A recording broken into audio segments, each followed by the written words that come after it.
Alright everyone, today I'm doing a quick video on 10 things that every ARK player should know and things that hopefully should make your in-game life a little bit easier. So you're not always actually near a water supply like this little cove down there.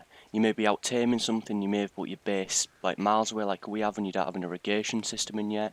But a really good tip to know is if you have your water skins on your hotbar like I have here, so I've got 2 water skins and a water bowl which is already filled, you can literally just press the numbers on the hotbar that you've got it set to, and as you can see it's refilled them here, and it'll also refill your hydration fully when you do that, so you don't actually really have to be near any water, you've just got to wait for it to rain. Tip number 2 is, if you've ever wondered why you actually have the ability to defecate, which it took me ages to like figure this out and asking different people, it is basically to allow your hunger to go down more slowly, your food rate to go down more slowly. So when you see in the bottom right corner, your little food thing start to flash, that's when you press Z, if you didn't already know to defecate, and it basically just makes it decrease at a slower rate. Right, so it's flashing, and I've just defecated, just press Z, and it'll just stop it decreasing as quickly, and it's as simple as that. So another key binding that I'm just quickly going to show you is H, and that basically brings up the extended HUD. So as you can see now it says I'm cold. If I just hold H down, it'll tell me in the bottom left corner that food decreases faster as my temperature's lower. It'll tell me the temperature and everything in the top left and the day and whatever on the server. Now this obviously comes in quite useful when you're just starting to play and you want to know what the temperatures, like heat decreases your hydration for example, and it'll just tell you that all in the bottom corner and exactly what temperature is and whatever, so you can sort of, I don't know, it's just useful information really. This is the last key binding I'm actually going to do in this list because I think it's a bit pointless just doing key bindings, but if you press escape and go into options, you can actually get all the you can just see all the key bindings right in front of you over here, like all the whistle toggles and stuff like that. So definitely have a look through them and see what everything actually does. Okay, so this next tip is a bit sort of obvious to a lot of people, but I still think it's worth mentioning, and that's the fact that your mount's weight includes yours. So as we can see here with Blue, he can hold 153, and I have more than I have 160. But obviously, you never actually reach that before you actually get encumbered. That is the point in which you just stop walking effectively, or stop being able to move. So if I get, as you can see, he's not actually got any weight really in him. He's only got 21.6. So you can see his encumbrance on the little weight thing, and it's not very big. Now watch what happens when I actually get on him. If I just come round to ride on him. I don't know if you saw that quick animation, but if I go back to his inventory, his weight now includes mine. So he can't actually move unless I start dropping stuff. Tip 5 is using the correct tools to get a high yield of what you actually want from stuff. Now this is really well known and it's just kind of in here for the proper beginners. So if you've got a pickaxe and you hit a tree, you'll tend to get a lot more thatch than wood. So if you need to collect thatch, do that. If you use your hatchet though, you'll get a lot more wood as opposed to thatch, but you will still get a little bit of both with both these things. Now this translates over to rock, so if I hit a rock with a hatchet, I will get a lot more stone than flint, but occasionally you will get a flint. If I use my pickaxe, the opposite happens and I get a lot more flint and just a little bit of stone every now and again. You can't see that there, but you do get stone with it. The same is also true for when you've actually killed something. So if you use a hatchet, you'll generally get a lot more hide, as you can sort of see. And if you use a pickaxe, you will get a lot more raw meat. Like so. Okay, so one of the most pointless things to really get at the start of the game is a cooking pot, because you need recipes for it to work. You can't simply just cook like raw meat or something in it. You just got to use a campfire. So at your sort of starting point in the game, it's a bit useless. So I wouldn't waste your engrams on it really. It didn't really do anything. Yeah, I know I've got this next to a compost bin. Not very hygienic, but never mind. So for this to work, you need to go into caves or something and pick up these recipes. You get one that's like a little key and tells you how much everything actually is, because it's written in like dollops and handfuls and this, that and the other, and it's a bit weird.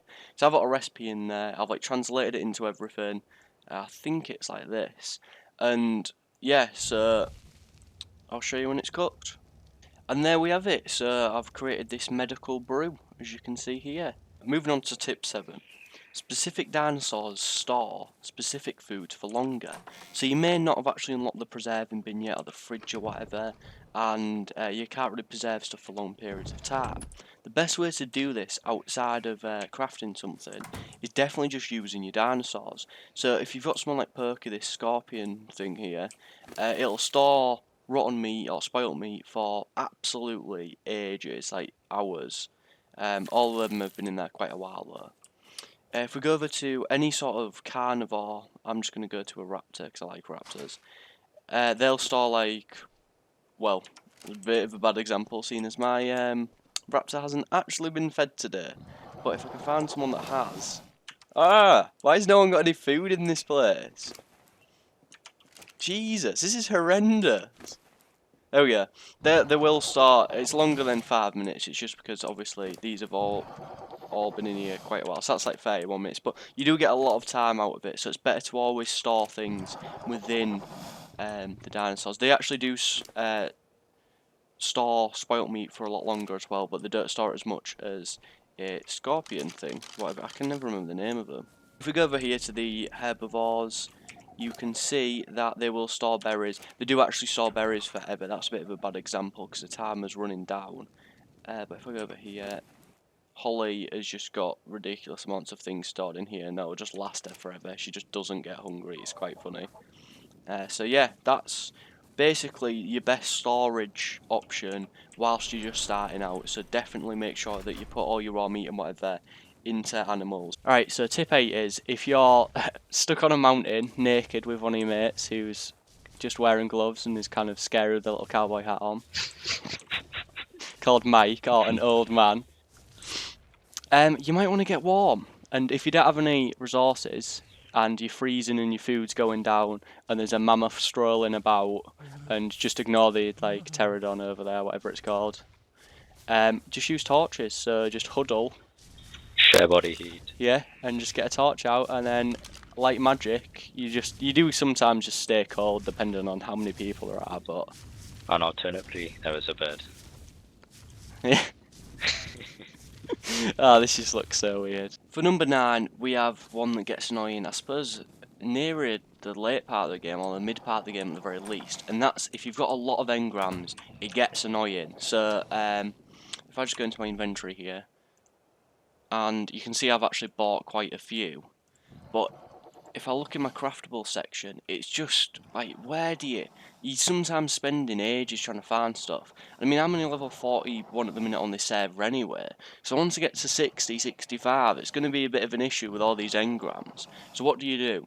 Well, you can actually make your own folders, but I think the easiest option is just selecting the show all button here, and it will actually organise everything into its respective slots, so you can see, like, there we go, we have all the hatchets. So it stores it a lot more nicely, it's a lot more compact, and if you're just trying to find something you can't find it on a thing you're tired or whatever, it's so much easier. And last but not least, you need to know your dinosaurs. You need to know the difference between a trike, a dilo, and a rex, because at the end of the day that's what your survival is going to come down to, is how well you know how to fight and deal with any sort of dino that you're going to come across, especially in the early stages when you don't have an established base.